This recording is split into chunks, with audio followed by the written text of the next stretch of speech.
Sa video na ito ay pag-uusapan natin yung gabay sa wastong pagpapakain simula sa dumalaga hanggang sa siya ay maging inahin. Okay.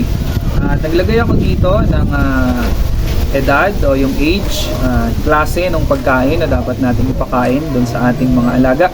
At dami ng pagkain na dapat nating ipakain doon sa ating mga alaga sa bawat araw. Sa dumalaga hanggang sa siya ay maging inahin.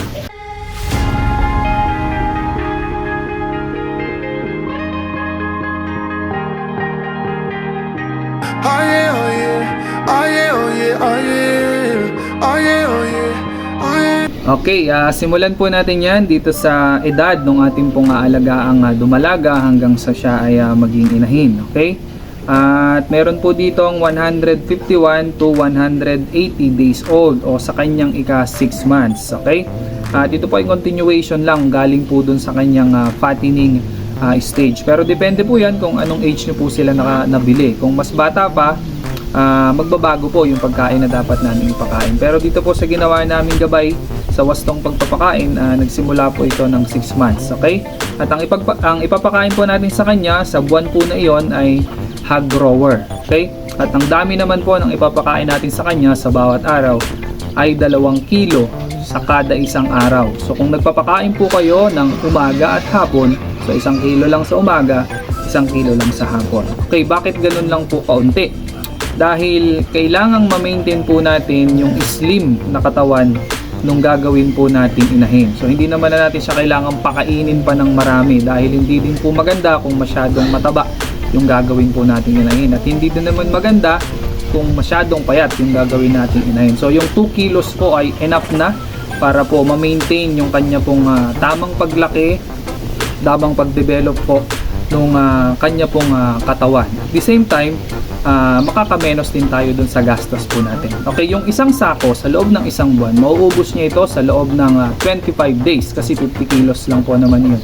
So sa isang buwan, mag-add ka lang ng additional na 20 kilos. So isang sako at 20 kilos yung mauubos niya sa loob ng isang buwan. Kasi 2 kilos per day. Ito naman po tayo sa 181 to 110 days old. Ito na po yung kanyang ika 7 months. Okay?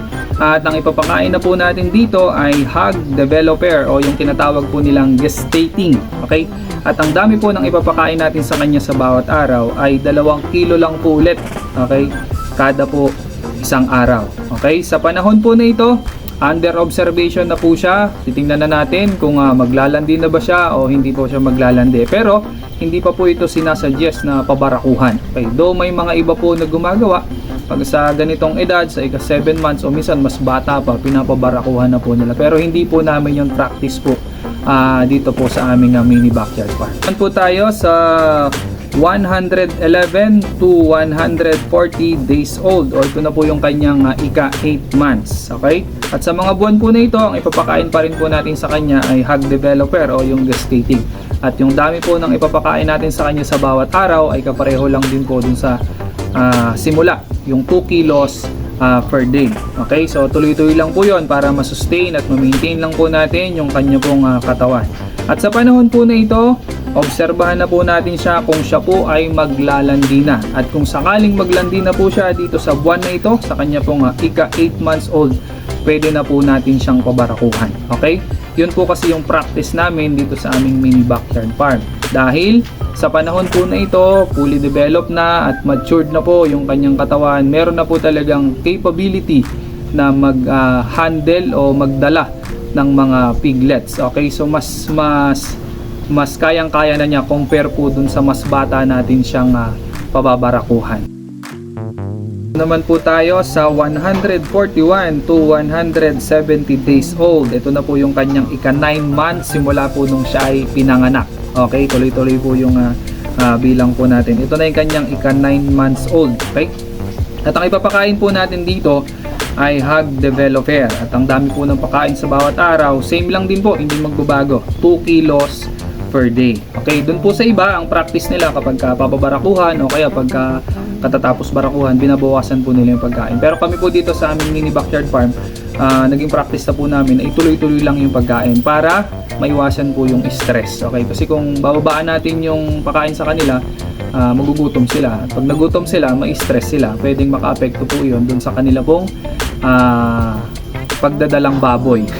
Hindi pagdadalang tao, pagdadalang baboy, kasi sila po ay kasalukuyan ng magbubuntis noon kasi nga na-AI na sila o nabarakuhan na sila. Pero panatilihin po natin na hydrated sila palagi, yung only water na tinatawag. O kung hindi man only water, mabigyan natin sila ng tubig every now and then na meron po silang naiinom para fresh at refresh lang po yung temperature ng kanila pong katawan.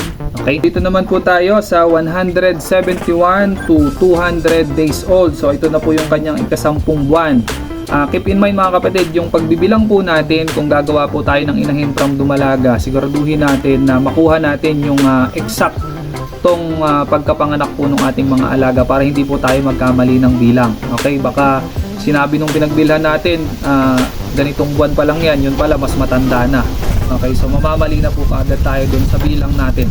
Okay, so mahalaga na susundan din po natin yon. At dito po sa kanyang ika 10 months old, so bali pangalawang buwan na po ito nung kanya pong pagbubuntis. Okay, at ang ipapakain pa rin po natin dito ay hog developer. Okay, at ang dami ng pakain sa bawat araw, kapareho lang din po nung una, mga 2 kilos per day lang. Naman po tayo sa 201 to 230 days old, o yung kanyang ika 11 months old na po niya ito simula nung siya pinanganak. Ang papakain po natin dito, hog developer pa din po, at ang dami ng pakain po sa kanya ay 2 kilos per day. Na po tayo sa 231 to 260 days old. Ito na po yung kanyang ikalabing dalawang buwan. So 1 year old na po yung ating inaalagaan o yung ating alaga na gagawin po natin inahin. So sa buwan po na ito, ang ipapakain po natin sa kanya ay hog developer. So 2 kilos per day. Okay? Pero sa loob po ng isang buwan na ito, malapit na rin siyang manganak. Okay. So doon po sa kanyang ika 12 months, magkakaroon na po ng transition sa pagkain o yung pagpapalit ng kanyang pagkain. Dahil doon sa kanyang pagbubuntis simula po nung siya ay binarakuhan, bibilang lang po tayo ng 100 days. Pag naka 100 days na, pag nag 101 days na, dapat kumakain na po siya noon ng milk maker o yung lactation na tinatawag, hanggang sa panahon na siya po ay makapanganak. Okay? At yung dami naman po ng ipapakain natin pag naglipat tayo from developer to milk maker, same lang din po, 2 kilos per day. Magkakaroon lang po yan ng bahagyang pagbabago kapag siya ay malapit na pong manganak at pagkatapos niya pong manganak. Siyempre mahihirapan po siyang manganak noon kung busog siya. Okay, at siyempre pagkapanganak niya, hindi pa naman siya makakakain kaagad ng ganong kadami. So masasayang lang yung pagkain. Okay, so doon lang po yan magkakaroon ng bahagyang pagbabago. At maaari ay pakailan natin dyan mga kalahating kilo lang sa kada isang kain. So 1 kilo per day, gano'n. O baka mas mababa pa. Depende po dun sa condition ng ating mga magiging alaga. Kasi nga, manganganak na po siya noon. Po tayo sa 261 to 290 days old. Ito na po yung kanyang ika 13 months. So simula po ito dun sa kanyang pagka panganak hanggang sa maiwalay na po natin yung kanyang mga piglets. Okay, doon sa simula nung kanyang pagkapanganak, makarecover na po siya mga 2 to 3 days or up to 5 days. Matagal na yung 5 days, mga 2 days lang. Unti-unti na po nating dagdagan yung kanyang pagkain from half kilo to 1 kilo. At habang tumatagal, tumataas po ng tumataas iyon hanggang umabot po yan ng 3 kilos na per day yung kain, o baka mas mataas pa. Depende po yan doon sa dami ng kanyang naging piglets. Tandaan po natin, mas malakas na po siyang kakain doon dahil marami na silang kumakain, marami na silang nagko-consume nung nakukuha niyang vitamins and energy doon po sa binibigay nating pagkain, dahil meron na po siyang mga biik na dumedede po sa kanya. At sa panahon po na ito, sasanayin na rin naman natin yung ating mga piglets na kumain. Okay, so yun po yung practice namin dito sa aming mini backyard farm. At yun na nga, natapos na po yung ating discussion tungkol dito sa gabay sa wastong pagpapakain para dun sa mga alaga po nating dumalaga hanggang sa sila ay maging inahin. Kung nakatulong po sa inyo itong video na ito at nagustuhan po ninyo, kahit di nyo nagustuhan, i-click nyo po yung like button natin dyan sa may gawing ibaba. At kung meron po kayong mga nais dagdag na baka hindi po namin naisama o hindi ko po na-discuss dito po sa topic po na ito, ilagay nyo lang po doon sa ating comment section nang sa ganon makatulong po doon sa mga kapatid natin na nagnanais magsimula sa larangan ng pagbabuyan, lalo na po sa pag-aalaga ng isang inahin. At kung hindi ka pa nakasubscribe sa channel na ito, huwag mong kalimutang i-click yung subscribe button bago matapos itong video na ito. Okay? At huwag mo din kalimutang panoorin yung mga video na lalabas dyan sa may gilid ng screen mo. Sa ganon, maging updated ka dun sa mga latest video na ina-upload namin. Masundan mo yung topic, masundan mo yung series na ina-upload namin sa channel na ito. So, yun lang muna. Para ngayong araw, God bless, happy farming, see you next time.